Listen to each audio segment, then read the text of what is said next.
En el nombre del Padre, del Hijo y del Espíritu Santo. Amén. Seguimos entonces con el catecismo del Padre Astete. Estamos todavía en la Sagrada Comunión, las preguntas que hay para esa parte. Quedamos en la pregunta que dice: ¿quiénes están obligados a recibir el viático? El viático es la Sagrada Comunión, cuando alguien está con riesgo de muerte. Dice la respuesta: están obligados a recibir el viático los que por enfermedad o por cualquier otra causa se hallan en peligro de muerte. Y noten que dice el catecismo, obligados. Es decir, no es algo, uno tiene una obligación, si no llega a enfermar de gravedad, tener algún peligro de muerte, no tiene obligación de procurar que le lleven el viático, la Sagrada Comunión. Y digas lo mismo respecto a los parientes del enfermo también. En especial si el enfermo, tal vez por lo mismo que está con sus dolencias, achaques, y no le da tanto la cabeza para pensar en eso, los parientes tienen que ver. Si hay ese riesgo de muerte, de que le lleven el viático, es una obligación y tienen que recibirlo. Y la siguiente pregunta: ¿y dentro de una misma enfermedad se puede recibir el viático varias veces? Mientras dure el estado de gravedad, se puede y es conveniente recibir el viático en distintos días, según prudente consejo del confesor. En definitiva, si alguien está grave, con peligro de muerte, mientras más veces pueda recibir viático, sin duda, mejor para su alma. La siguiente pregunta, muy importante: ¿y los niños que no han hecho su primera comunión pueden comulgar en peligro de muerte? Los niños que no han hecho su primera comunión pueden y deben recibir el viático siempre que sepan distinguir el alimento común, el cuerpo sacrosanto de Jesucristo, y adorarlo con reverencia. Es una pregunta importante porque esto lo prueba es que prácticamente nadie lo sepa. Si hay un niño que no ha hecho la primera comunión, pongamos 6 años, y se llega a enfermar y se pone grave o tiene un accidente y hay peligro de que pueda morir, él puede recibir el viático, la Sagrada Comunión. Solamente hace falta, como dice el catecismo, que sea capaz de distinguir la Sagrada Comunión, el cuerpo de Cristo, de el alimento común, de un pedazo de pan. Si el niño es capaz de distinguir eso, puede recibir viático. Si fuera tan pequeño que no es capaz de distinguir eso, en ese caso no. Pongámonos más pequeño, 4 años, y que tal vez no se alcanza a dar realmente cuenta para recibir con infantil devoción, pero dentro de lo que puede, con respeto a la comunión, ahí no se podría. Pero suponiendo que tuviera 6 años o 5, porque realmente eso, la regla suele ser que de 7 años ya se presume que el niño tiene usted razón, pero a veces ocurre que algunas han encontrado niños bien chiquitos de 5 años que uno le impresiona. Uno dice que ya claramente tienen uso de razón, por cómo hablan y discurren y preguntan, etc. Entonces, suponiendo inclusive en ese mismo ejemplo, un niño de 5 años, que realmente se da cuenta que es capaz de distinguir, y se puso grave, se enfermó, tuvo un accidente, por decir la Sagrada Comunión. Hay que saber esas cosas. La siguiente pregunta: ¿y los demás enfermos no pueden tomar nada antes de comulgar?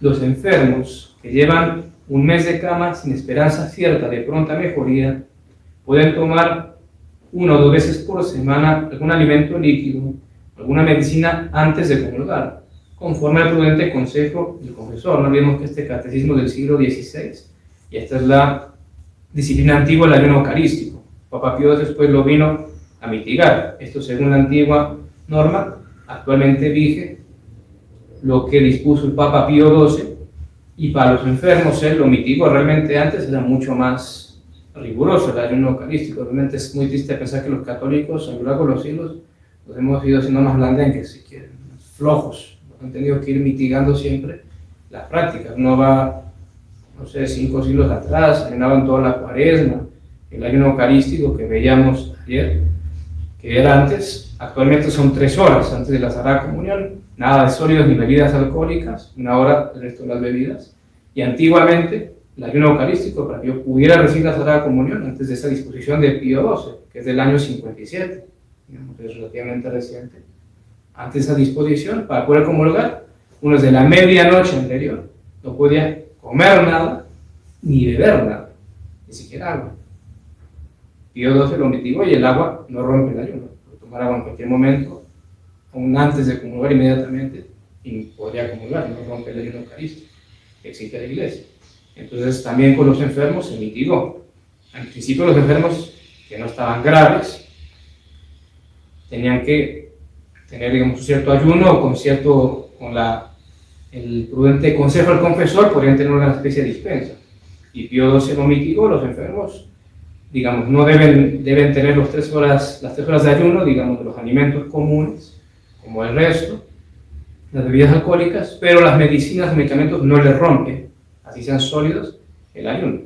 Si alguien que está enfermo, así no guarde cama, si va a asistir a la misa y le toca tomarse la tal pasta, la medicina, justo a tal hora que es, entonces no le dan las 3 horas, lo puede tomar y puede comulgar, porque Pío XII dispuso que eso no rompa el ayuno eucarístico. Sin embargo, como decíamos antes, era más riguroso. Eso ya viene desde el año 57 con Pío XII, que mitiga esa práctica.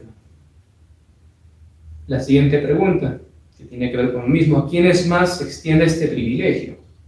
Este privilegio se extiende también a los enfermos, que sin poder salir a la calle, no pueden estar en cama, y a los que solo pueden levantarse algunas horas del día. Dice privilegio por lo que le explicamos, porque antes el que después de medianoche tomó así fuera agua, no podía comulgar.